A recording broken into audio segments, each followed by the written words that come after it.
We are able to purchase physical copies of old music, also letters, other artifacts that deal with Newport's history, also digital. We have over 1,000 pieces of music about Newport digitally. If it was physical, I probably wouldn't have a place to live. It would all be sheet music.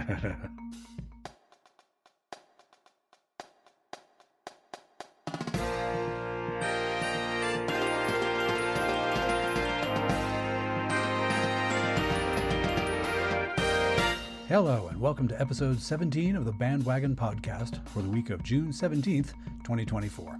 On this edition of the program, news and notes from the band world, including a rant about selfishness and other things, a story about one of the band world's most famous people, another band-related internet rabbit hole of the week,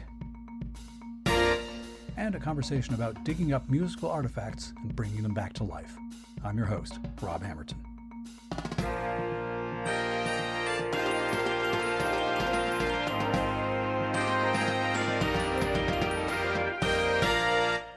Hello, dear listener.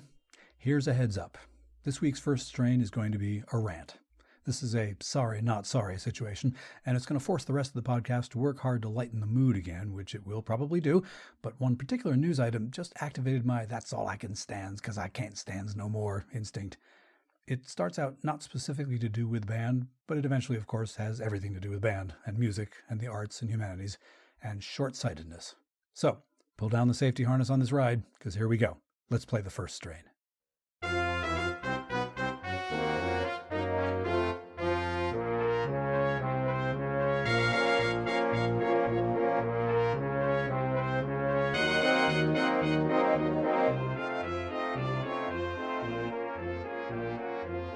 In this episode's first strain, news and notes from the band world.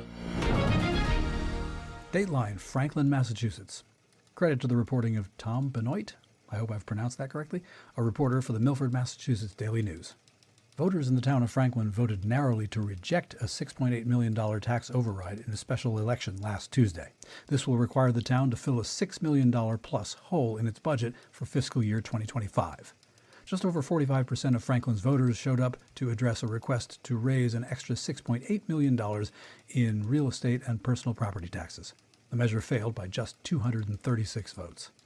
Most of the override money would have gone to the Franklin Public Schools for line items including contractual obligations and special education, according to an override pledge previously made to residents by the town council.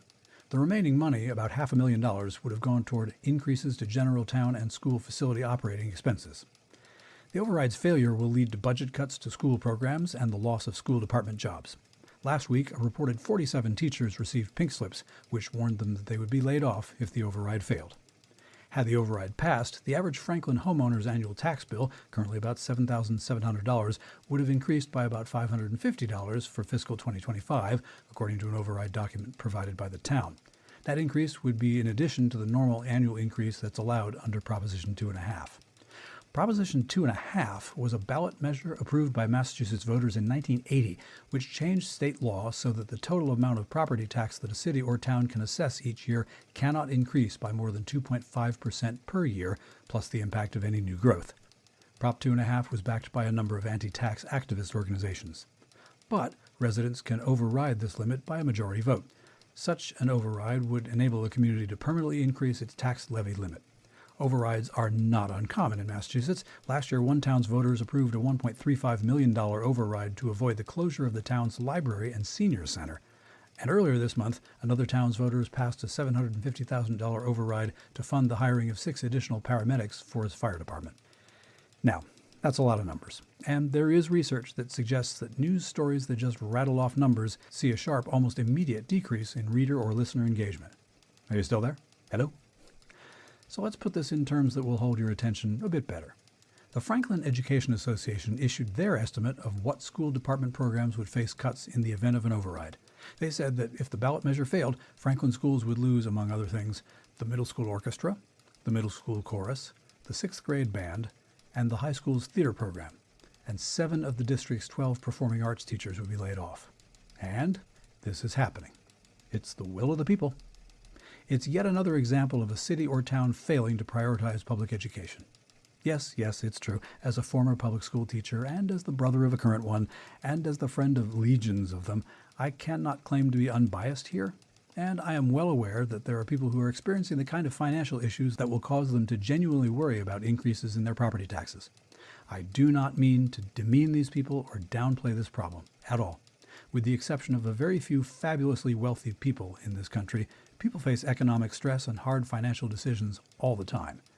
And this podcast is not about economics or distribution of wealth or that sort of thing, but it is in some way about the development and maintenance of humans and their well-being, specifically by way of the celebration of band, which is a subset of music, which is a subset of the arts, which is a subset of the ways in which humans remain humans, by maintaining a culture that is not dominated merely by bean counting, but rather includes strong emphasis on what makes humans human to begin with, by placing at least equal importance on people as on, well, beans.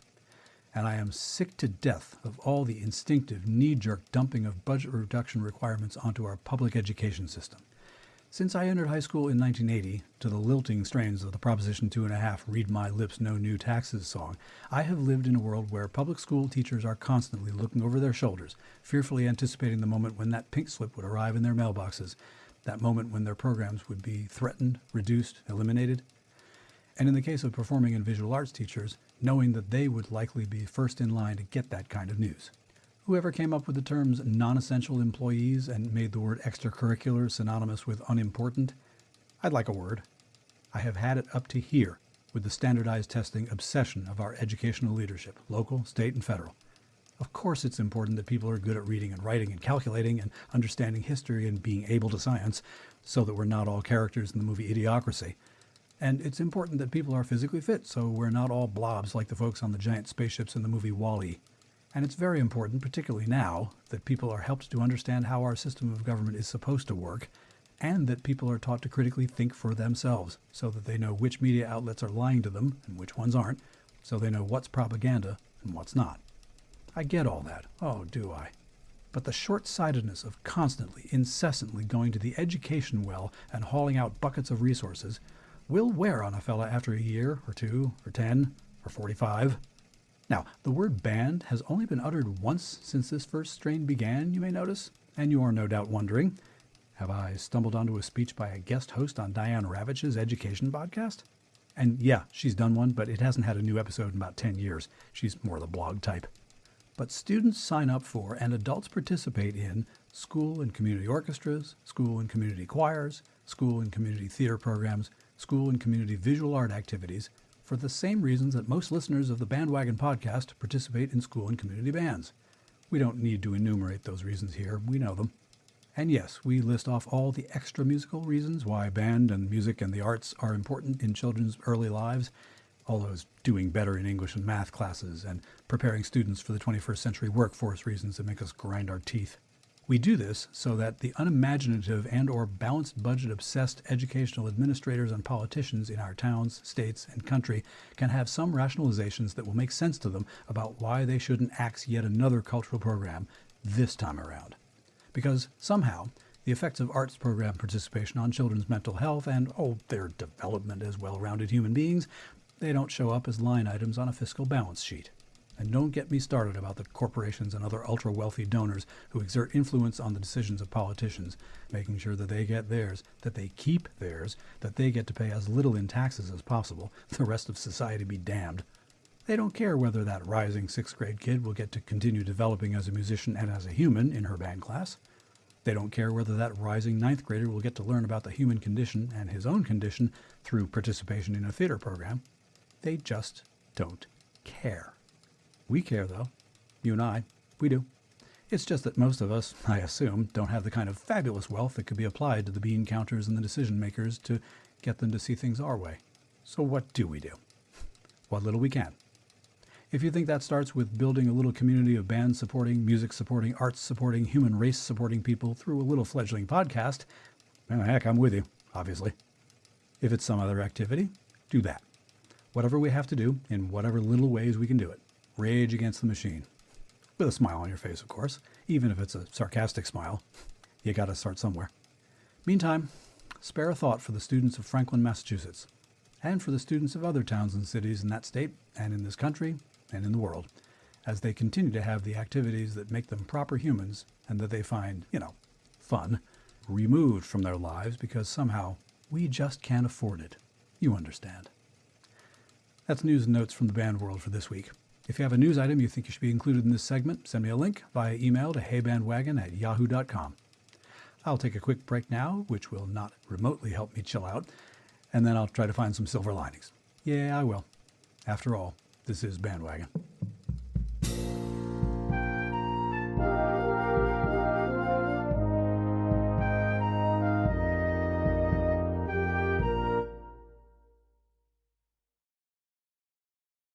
Okay, let's pick it up with the second strain.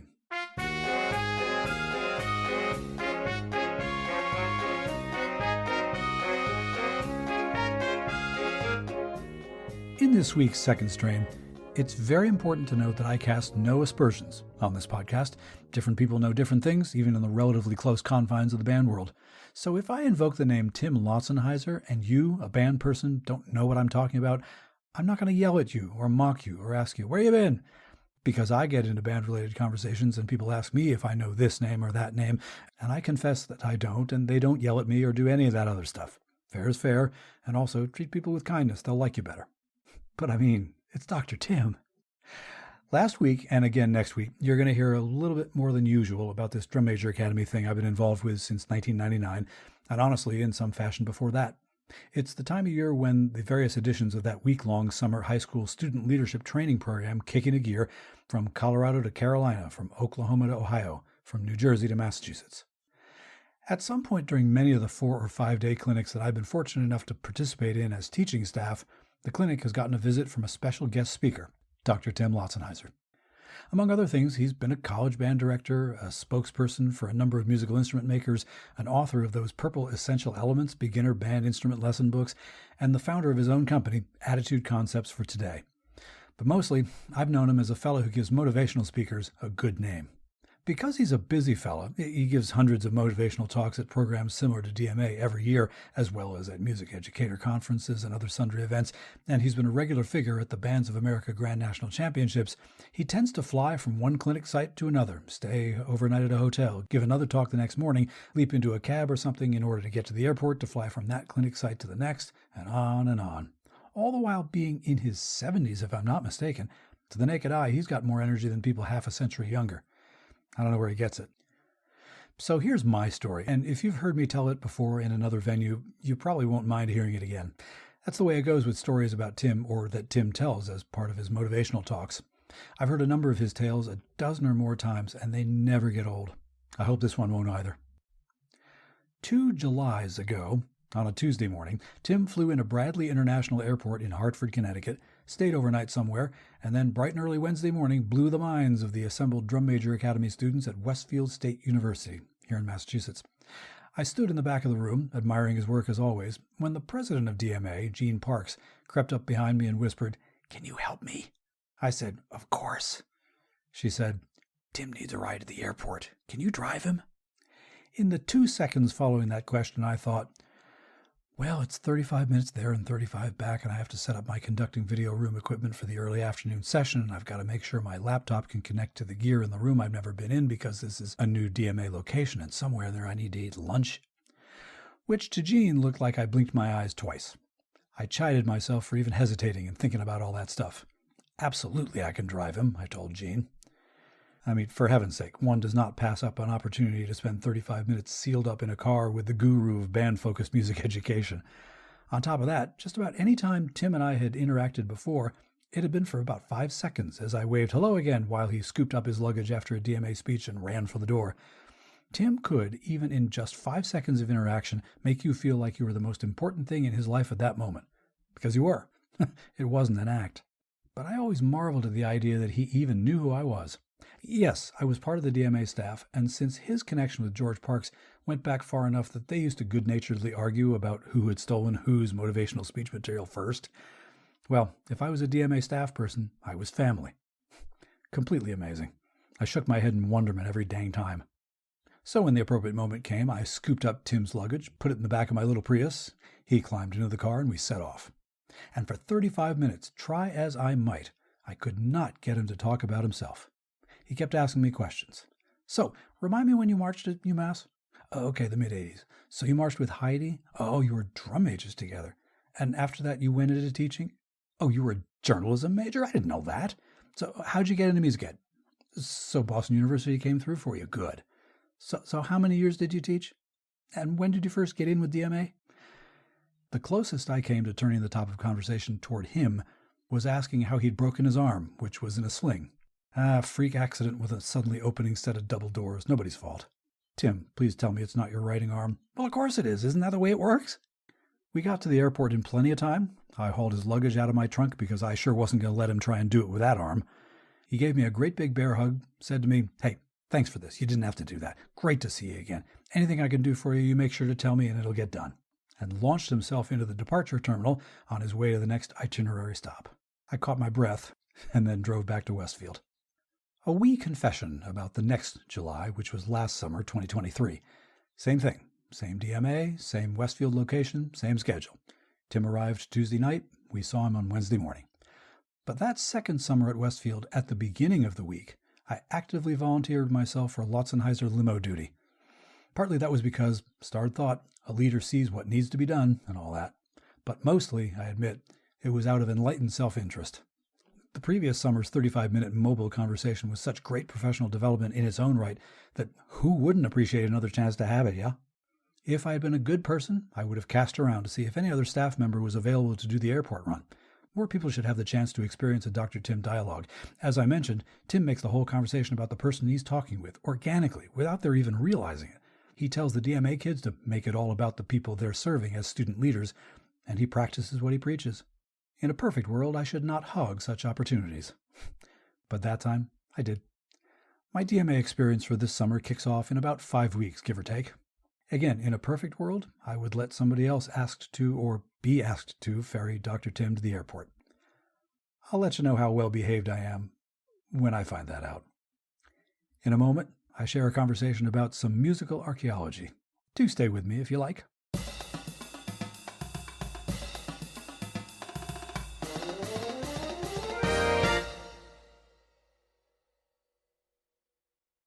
Okay, let's modulate and get into the trio section.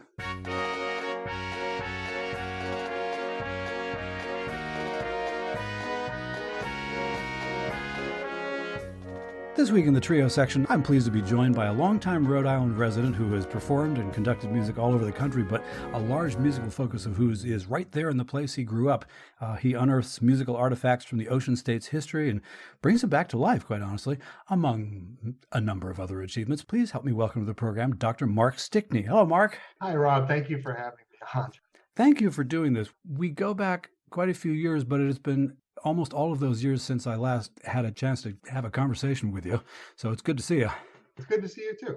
I tend to start out these sessions with a number of questions that help people get a sense as to who they're listening to in case for some reason they don't know who you are, which I find weird. First up, what's your primary instrument?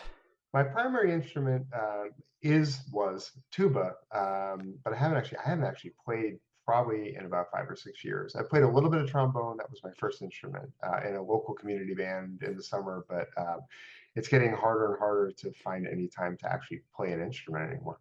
Because as we will note, this is a busy gentleman.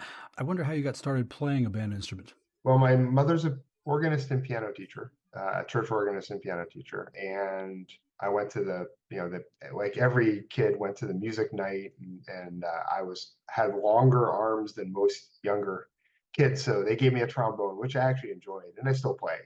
So in fifth grade, I started on the trombone. I also took piano lessons before that, not with my mother. She wouldn't let me take piano lessons with her because then every day would be like a lesson. So one of her friends taught me piano lessons. So I guess my first instrument was really piano.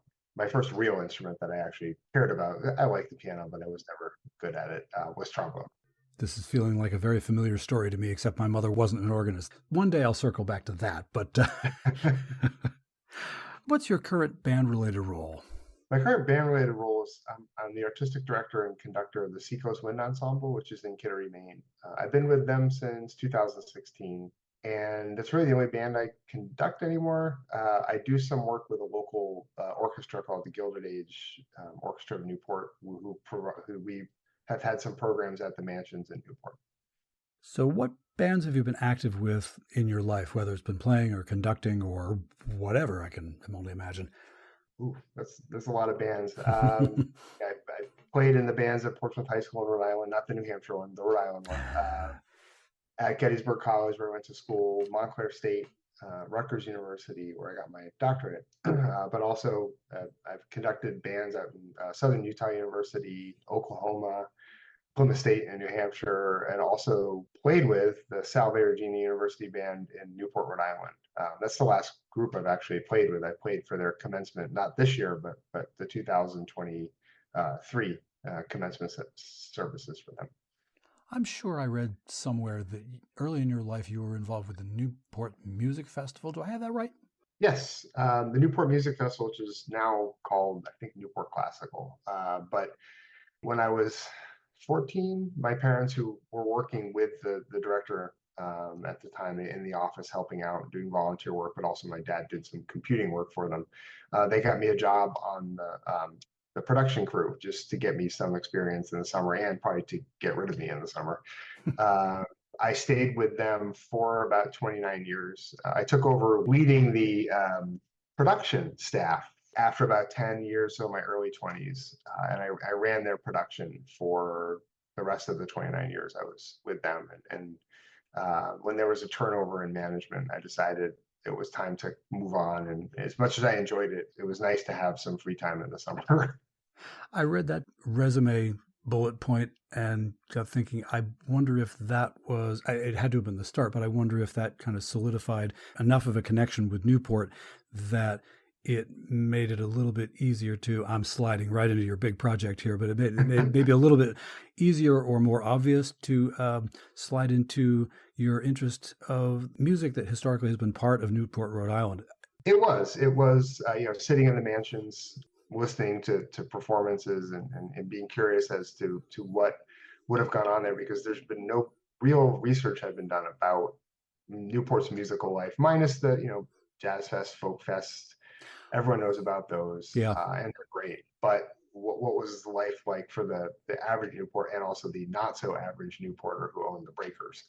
I also work part-time for the Preservation Society, the Newport Mansions, and I've been working with them off and on for over almost 25 years. More off than on, I worked for them for a spurt a long time ago, and then I've been back working with them for the last couple of years in their events staff. So it's been a lot of fun. But those two things, between working the mansions but also just listening to music, really got me wondering what was going on back, mostly in the Gilded Age, but it's expanded a lot since then. I quite cheerfully studied American history in school, but my grasp of American history between, say, early Reconstruction and about World War I is not great. And of course, that's pretty much the time period that your historic music of Newport research activity is listed as focusing on, the 1850 to 1920. I wonder if you can talk a little bit about that, maybe fill in some gaps in my understanding. It originally started as just a private personal research project and curiosity, and it's turned into as of 2022, it's actually a nonprofit.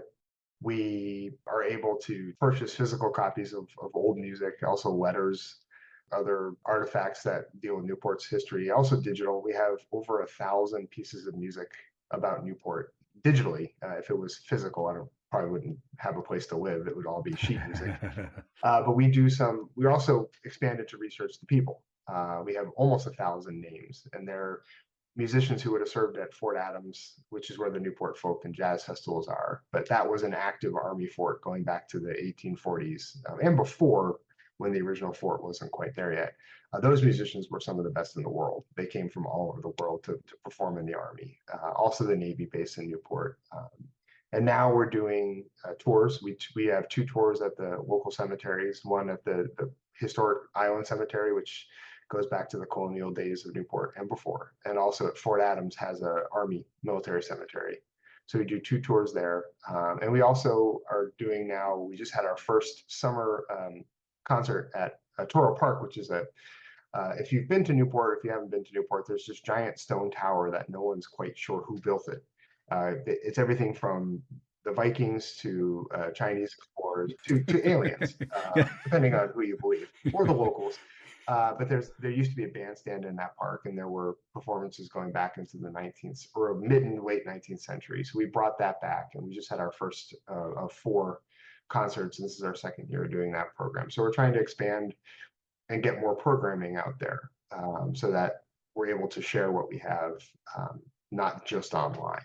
It seems almost logical. I would hate to think required, but certainly logical in a place like Newport that people know for the live performance festivals and whatnot that might be a part of it. Wouldn't want to necessarily lay extra pressure on you if you hadn't come up with that idea, but it seems it seems a logical thing for that. Yeah, and a lot of what we're researching is we have the programs from what the bands would have played in the park. You know, the bands from Fort Adams, the local civilian/military bands, the Newport Community Band.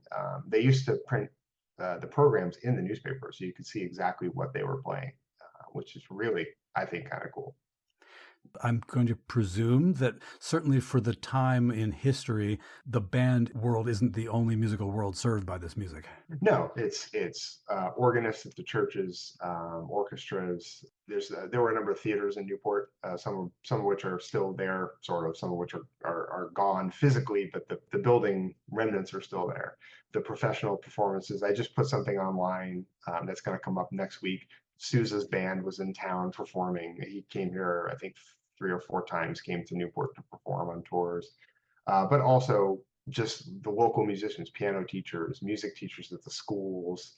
We want to cover pretty much every kind of history. Local composers. There's been a number of composers that came through Newport or were born in Newport. The most important one, and I love telling people this one, is the song "Anchors Aweigh," the Navy tune. Was actually composed by a Charles Zimmerman, who was born in Newport. His father was a member of the Naval Academy Band during the Civil War, and they moved the entire Naval Academy away from the front to Newport, Rhode Island, and Charles Zimmerman was born in Newport. So the composer of "Anchors Aweigh" is a Newport native. And file that away for future usage. Here it is. In my digging around and reading some things to kind of prepare a little bit for this, I seem to recall reading about your interest in creating a local museum of this sort of thing. That's our goal. Our goal at the end of the day is a museum. I mean, we have physical copies of music. We have a cover letter that was written by one of the Fort Adams band composers, or band leaders back in, I think, the cover letter is 1910, 1912. And we have postcards of bands performing in Newport, a postcard of the bandstand. And we're starting to accumulate more things. We have a book from the 1850s that was a book of songs bound for one of the owners of one of the Newport's mansions back in the 1850s. So our goal in the end of the day is to have a place and a home in Newport so we can show those things off and let people come and explore Newport's musical history in person. Would you characterize that project as imminent or down the road, or? Down the road. No one ever told me starting a nonprofit would be as difficult as it is. It's been fun. I've enjoyed it. When it first happened, the amount of research to paperwork completely flipped upside down to the point where I was almost continuously doing finances, paperwork, which is important in order for the organization to thrive, taxes, all that stuff. Now I've been able to find a good balance. I also have some help, but we have no employees. No one's paid to do this project. All the money that comes in goes to the performances, the tours, the research, and everything. So it's more of a long-term goal. Right now, our goal is to establish a fund to help us purchase more music. There's stuff out there that's way out of our price range that is important in Newport history, and we're working on trying to get funding to get that back, and then we'll focus on finding a home for it. At least one thing that you and I have in common appears to be the starting of a project and discovering lots of fun things that were not in the original brochure of "wouldn't we love to do this" sort of thing. There's a lot of learning and flash learning to be done about subjects that we didn't care about. Yes, Marketing, come on. I'm a musician. I'm not an accountant. I'm not a marketing person. Yeah. I'm not a social media manager. There's always frustrations, there's always frustrations in doing it, but it's been a lot of fun. And then finding that balance has helped a lot to make it even more fun. I force myself to do the research. I don't have to force myself. I love it. I'll get lost on the computer and just digging into things, and I'll realize, I have to get to work. the job that pays me to do all this stuff. Yeah. Oops. So the challenge, we think, is striking that balance between the fun and the work. And sometimes the needle on the meter is way over here pointing to total fun, and sometimes it's way over there pointing to necessary admin stuff that must be done, and being careful not to let the needle get too far in either direction. Fun is the wrong word. It should never be too frustrating. I think it gets frustrating, and it gets it bogs you down sometimes with some of the stuff that you're doing. But then you take a step back and realize that how much fun what you're doing really is, and how much I love finding new things. I'm constantly finding new people, new music. Not daily, but at least weekly, if not every couple of days, finding a new person. I come across an article and it's like, oh, that person. I just found someone who was a major organist and composer in Newport in Boston, whose father was wounded in the Battle of Gettysburg. And the irony of that is I'm a Gettysburg College graduate, and I just went back there. So I was back there last week. I had to hunt down the monument for his Massachusetts artillery regiment and get photos of it. But but I'd never heard of this guy even, but he's a big name. His name's Christopher Scott, Charles Scott, excuse me. I haven't quite finished researching him, but he's got hundreds of pieces of music out there.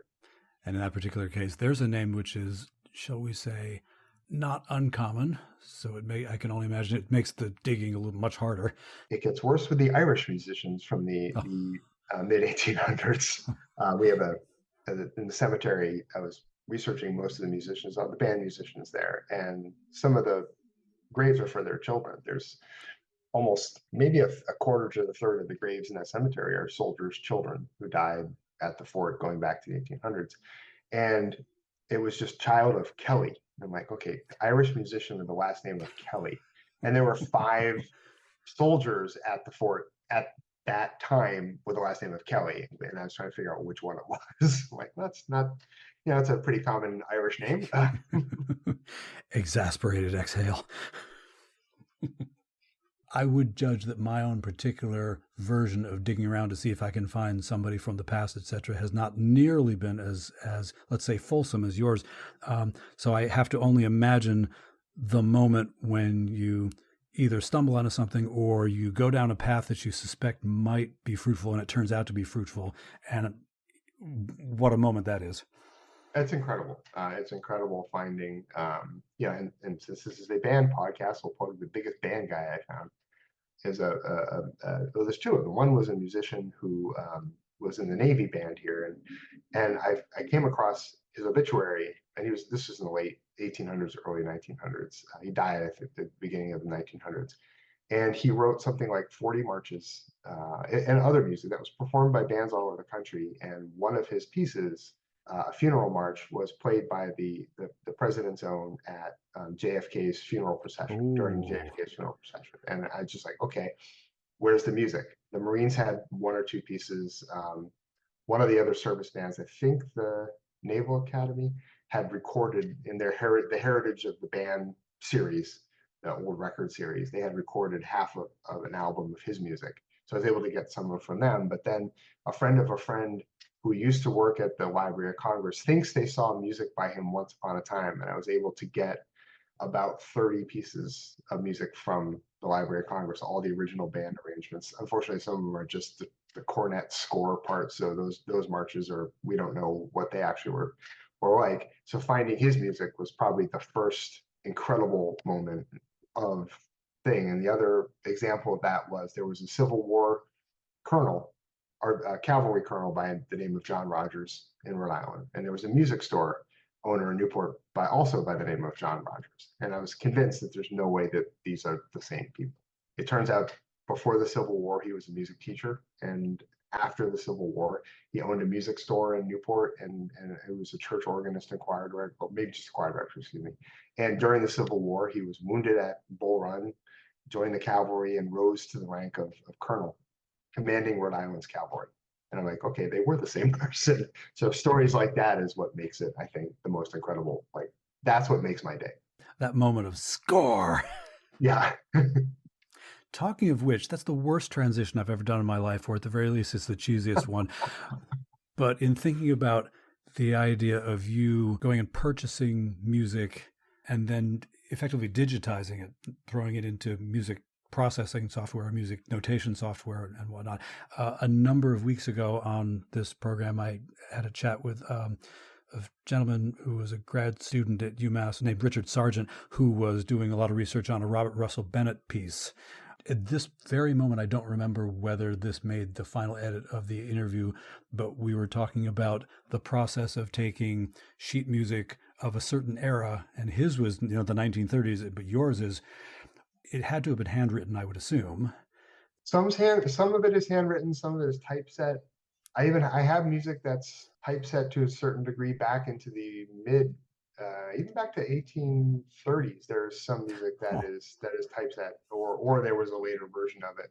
A lot of the music we have was the orchestra music was transcribed for piano to sell, and that's the only thing we have is the piano version of it. The original orchestra parts, which were probably handwritten, are gone. Most likely, they went with the band or the orchestra. But we do have some typeset music. But even the typeset music, once they printed it, if there was a mistake, oops, oh well, keep going. So when you put it in the program, you're like, well, that's not right. So you have to figure out what they actually meant. Attempt intuitive scholarship, maybe. Yes. What sounds good? What did they mean? Yeah. As a church choir director, having bumped into or discovered in our church's music library some anthems which, to be kind, are way out of print, and you look at them and the choir asks, what's that little symbol? And I say, oh, that's a quarter rest, but it's how they did it then, kind of thing. Yeah. So you are dealing with not only perhaps the quality of the literal quality of the materials that you're finding and purchasing, but you're also dealing with the evolution of notation. Mm-hmm. I have music back to the colonial era, and all that is handwritten. I haven't actually had much of a chance to really dig into that yet. I haven't worked my way back there. In that era, I'm still in the collecting phase. Most of it's hymns. Let's knock down the Gilded Age first, and then. Yeah. Yeah. Well, originally this whole thing was the 1850s. There was a big orchestra in town in Newport, in the Northeast, called the Germania Musical Society. And there were a bunch of Germans who came over, and they performed like low 20s number of musicians, orchestra. Conductor was group sometimes, and they performed all over Newport. And I kept seeing mentions of this. Newport at that time was a big summer colony for Southerners, pre-Civil War. Obviously, the Civil War ended that. But this orchestra was everywhere, and I found hundreds of piano versions of their music, but there's very little orchestra music that survives. I mean, these people went on to lead the Handel and Haydn Society, conduct the New York Philharmonic, Boston Symphony. I mean, they were major musical players towards the late 1800s. But their music is all the parts are gone. It's all piano. It only survives in piano. And if I were ever thought of myself as an arranger, I would try to figure out, based on the instrumentation, what it would have sounded like. But it would be my version of their music, not theirs. But so the 1850s was the start of it, and then it just slowly started expanding, mostly modern, because the whole Gilded Age phenomenon with the HBO show. And I cut myself off at 1920 because anything past that is almost too easy to find things, but also overwhelming in what you can find. So right now we're stopping at the 1920s-ish, and then going back to before Newport was Newport. So your professional life is full of all kinds of interesting stuff, but it can't answer every band question that there is, particularly the ones that I have. So as we bring this one in for a landing, I would like to pose some slightly different, less resume-oriented questions for you. And the first one that I always go with is, and given your range of experience and research and such, this could be anything, ladies and gentlemen. What's one of your favorite pieces of band music that you've played, outdoors or indoors? I think the best piece of music I've ever been a part of was when I was at Rutgers working on my doctorate, playing with their wind ensemble, Erica Wazen's Shadowcatcher, with the American Brass Quintet, which was just, if you haven't heard that piece, it's an unbelievable piece. And just sitting there, being in that group, playing, and also hearing them play and trying to focus on my playing as well as listening to them play. And in the group, the Rutgers Wind Ensemble is just a phenomenal group as well. So that would have been my favorite piece of music that I've played or performed.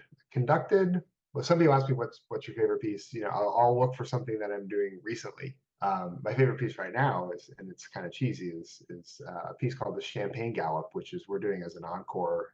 We did as an encore for one of the Gilded Age Orchestra programs, and it's got the cork pop and everything with champagne. It's by a Dutch composer by the name of Lumbe. If you look it up, there's a band version of it. It's a lot of fun. It's not too hard, but it can go fast. I think my band loves it. I hope they do, because I love it. Sometimes you get to look at the band and say, humor me. Yeah. So flipping that over on its side, what is a piece of band music that you've never played but you'd like to, or conducted? I haven't conducted anything by Hovhannes, who's one of my favorite composers. His band symphonies are, some of them have 8 trombone parts, like 13 percussionists. So it's hard to find a group that can handle something like that. I think I would love to get a chance to conduct something by him.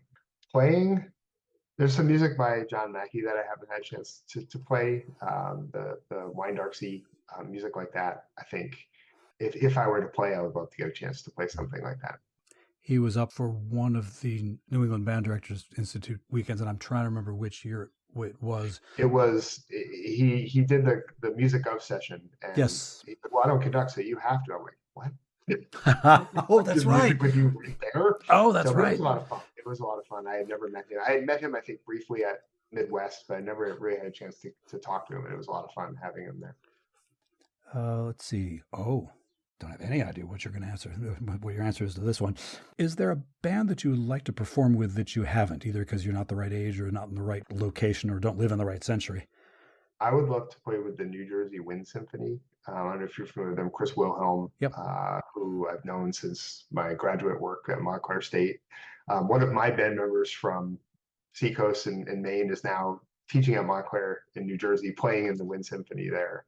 I love getting I got a chance to hear them play an arrangement I did of a D.W. Reeves piece with organ at the Macy's in Philadelphia. I'd love to play with them. I need a little more practice to get back in it, though. A couple of people have said a band that I love to perform with, but I haven't because I'm not the right age or not in the right place or not really live in the right time, or I'm just flat not good enough. That's me. Yeah. I'm a little rusty. And finally, is there a favorite band story that you'd like to tell?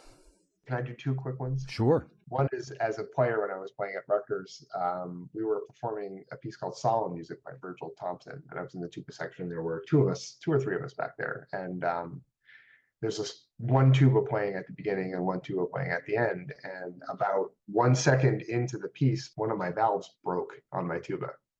Fortunately, the other guy had 2 tubas, one higher, 2 tubas he was playing with, and I was trying to get his attention to one, play the parts, but also, and the director Bill Burrs is just looking at us like why are you having a conversation? He's like laser eyes, like he's gonna kill us. So I get him to play my parts, and he lets me borrow his tuba for the rest of the concert. But then the conductor comes up after Bill Burrs. He's like ready to yell at us, and he looks down at my tuba. He's like, "Oh my God, I couldn't, and then I brought it to Dylan Music, and they're like, "We've never seen that happen before." I'm like, "Well, I'm glad I was the first person." As a conductor, when I was in Southern Utah, we performed. It was a good group out there. I really enjoyed working with those students. We had performed some. I can't remember what we performed, but the group knocked it out of the park. And I was talking to someone at the end, and she said, "I really enjoyed your performance, but I was very distracted." I was like, "What were you distracted by?" She goes, "One of your pant legs was up above your sock." I'm like, "What?" So now every time I go on stage, I'm like obsessed with make sure my pants are right. You can't see my socks just because of something weird like that. I think it's little stories like that kind of stick in my head, for better or worse. Everybody, remember that when you go out on stage. Exactly. Check your pant leg. And this is why we do this podcast, because these are important. Dr. Stickney, we first crossed paths at the New England Band Directors Institute in the area of 10 years ago, something like that. And you were gracious enough to get a wind ensemble composition of mine onto the slate of pieces for one of our repertoire reading sessions one evening. And you actually did a bit more extra work even than that implies. And that's a longer story than we have time for the moment. But I was always appreciative of that opportunity. And I really appreciate you taking the time to come on and talk a little bit more about this Newport Historic Music Project. I see social media posts about it fairly frequently, and I always meant to investigate further, and this has just gotten me more firm on the point of needing to get down to Rhode Island for a concert soon. For your audiences, there are some great older band arrangements of marches that are fun to do. Some of them have been performed by some bands around here. My group has done a few of them, so explore that music as well, because it's some really cool music. More importantly, thank you for having me on here. It was more than a pleasure. Is there somewhere online that people can find this project of yours or anything that you're involved with? If they go to historicmusicofnewport.org, that's the website. It's got a blog, which needs to be updated. It's been a few weeks since we've done a story. We have a couple in the working. It's got a listing of our events, which right now consists of 3 more concerts this summer with, there's a fife and drum band, an old style brass band, and also 2 concert bands playing down there. They're free, open to the public. Bring a chair, a blanket, enjoy the beautiful day. We have some other events that will be coming up further down the road, some tours, and also some other musical programming we're working on, possibly at the mansions. We also have a YouTube channel, which is just Historic Music of Newport. We've taken some of the music and put it to old-time photos of Newport or things. When we originally started doing it, it was just, here's some weird photos of Newport that have nothing to do with the music. We've tried to make it more relevant with the music, but still sometimes they just have fun. But it's old school photos of bands and of Newport, the mansions in Newport. We also have an Instagram and Facebook pages. If you just look up Historic Music of Newport, you'll find us somewhere online. We'll make sure to throw the links into the show notes so people can go right there. Thank you. Low brass specialist, conductor, researcher, Mark Stickney, thanks so much for chatting with me today. It has been a genuine pleasure. Rob, thank you so much for having me on. And after a grand pause, I'll return with a bit more BandWagon. I do hope you stick around.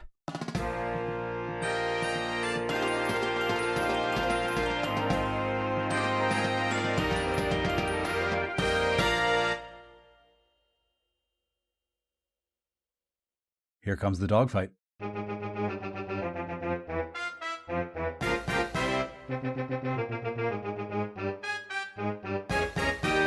This week's dogfight is another band-related internet rabbit hole of the week.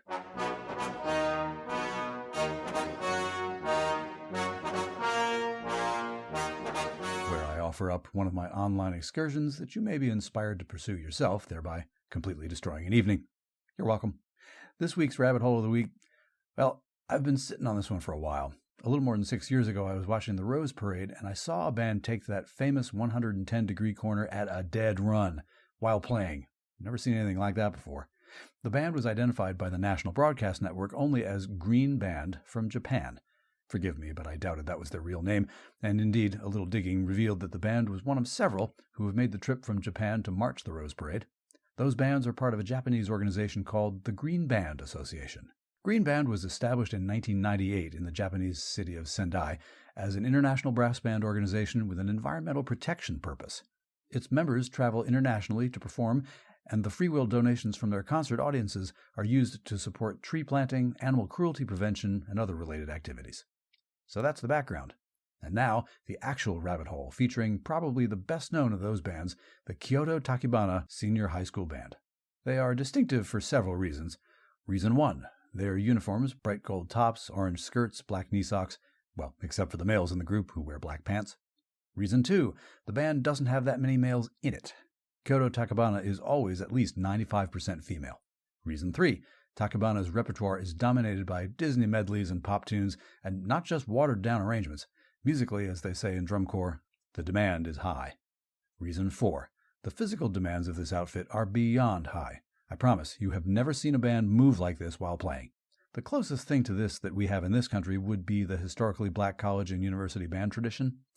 Kyoto Takebana dances while playing constantly, to the point that physically, Winds, percussion, and guards should not be able to play this well or swing flags this well while executing body movement as frenetically as these kids do. Video taken with cameras at ground level during parades reveals far fewer brass clams than ought to be expected, honestly. And when they're all not playing notes or swinging flags, they're still hopping and bobbing and waving to parade audiences. It's crazy. Now, it's toying with dangerous stereotypes to say, well, this is the Japanese thing. They do some of the most insane things with frightening precision. I mention this partly because I've seen video of some other Japanese bands, and some of them are just okay. It's never okay to whitewash an entire group of people. A lot more of those other Japanese bands are now working to try to keep up with Kyoto Takebana, and not quite making it, and that is no shame on them. Takebana has set the bar for combined music and movement very high, almost unreachably high.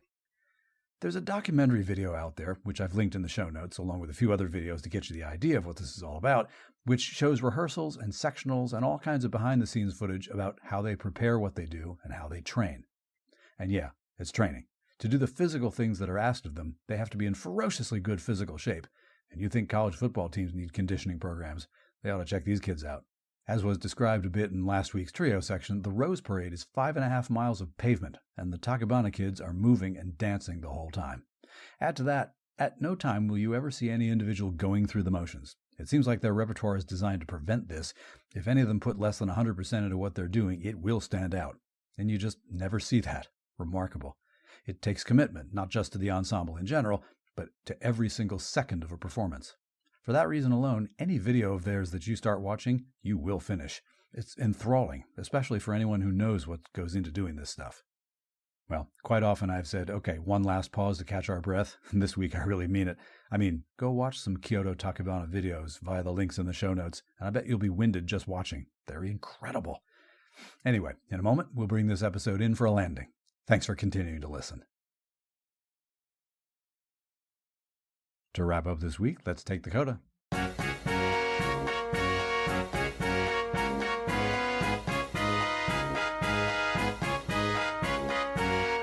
For the coda this week, see, I told you this episode would have a story arc.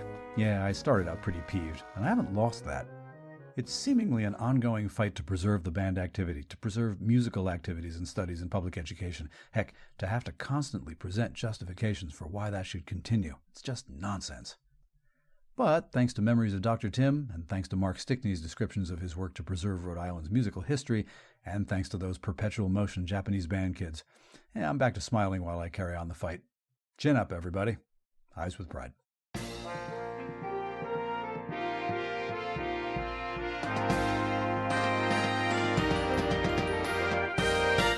That's BandWagon for this week. Thanks as always for downloading and listening. BandWagon was written, researched, and produced by your humble host. Musical interludes were produced by Hammerton Media, from source material largely by John Philip Sousa. You can listen to more episodes at our website, heyband.podbean.com. Please give me feedback, be polite, but let me know what you like and what you think might change.